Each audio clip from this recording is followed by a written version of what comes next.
We are Art and Jason from Phoenix, Arizona. In May of 2024, we threw our GoPro camera in a suitcase and headed off for a 2-week Italian dream vacation. Come along with us in this video series, and we'll show you the splendor of Italy.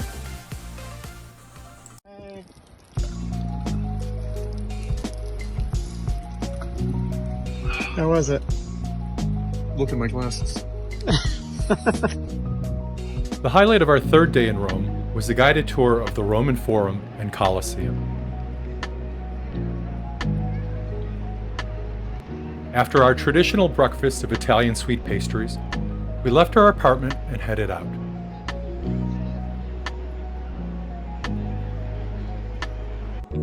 Our plan for today's activities began at our Airbnb near the Basilica of Santa Maria Maggiore. We would take the short walk to the Cavour metro station and take the train one stop to the Colosseum metro station. Since our tour was until 3 p.m., this would give us some time to explore this neighborhood, including the Victor Emmanuel II monument. At 3, we'd meet our group. The tour begins at the Roman Forum, an ancient ruin in the heart of Rome, which sits below street level. Our guide would show us the sights in the Roman Forum before continuing on to the highlight of the tour, the Colosseum. If you've watched more than one of our videos, you may have noticed that we're fans of guided tours. In fact, on this trip to Italy, we took more than 10 tours or excursions. Hiring a tour company has a lot of advantages. Professional tour companies know their product, so they're able to assemble itineraries that hit all the key attractions. For a first-time visitor, this is a great way to ensure you'll see all the things you dreamed about when planning your trip. We like to think we've gotten pretty good at selecting tours and tour operators.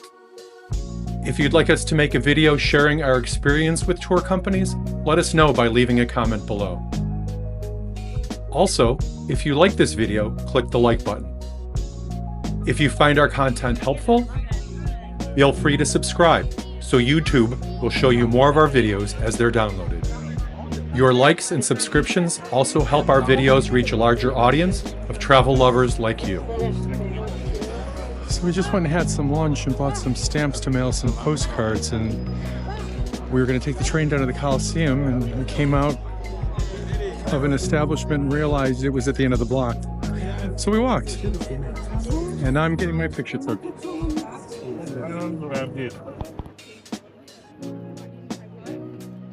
So we'd made it to the Colosseum, but our tour didn't start for a couple of hours.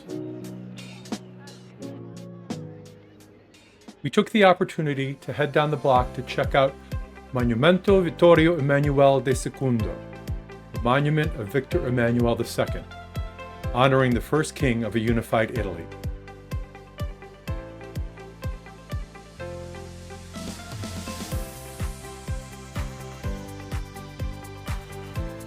The monument is one of the more modern memorials in Rome, having been built between 1885 and 1935.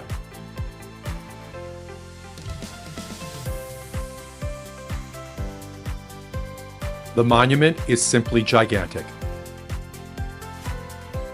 and free to the public, offering tourists like us another chance to take in the stunning views of Rome from above.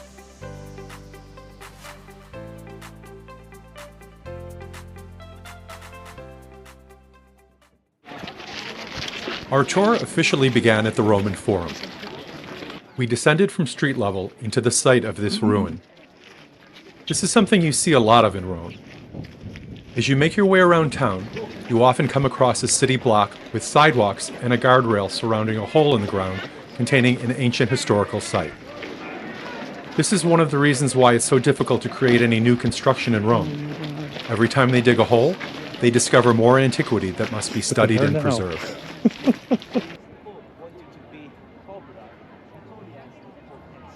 And so, after the tour of the Roman Forum, it was finally time to visit the attraction that was the true highlight of this day, the Colosseum.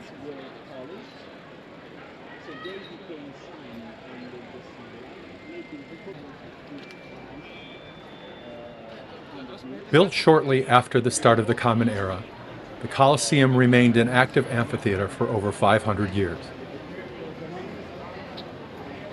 Although no longer used as an auditorium, the Colosseum's construction materials, travertine limestone and brick-faced concrete, have allowed it to stand, mostly, to this day.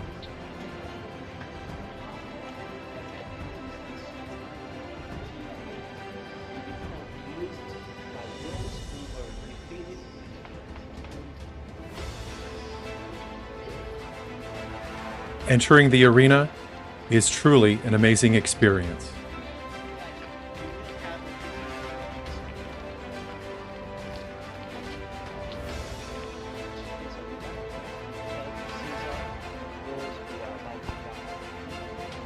As we took in the view of this once grand venue, we thought about the spectacles that once took place here.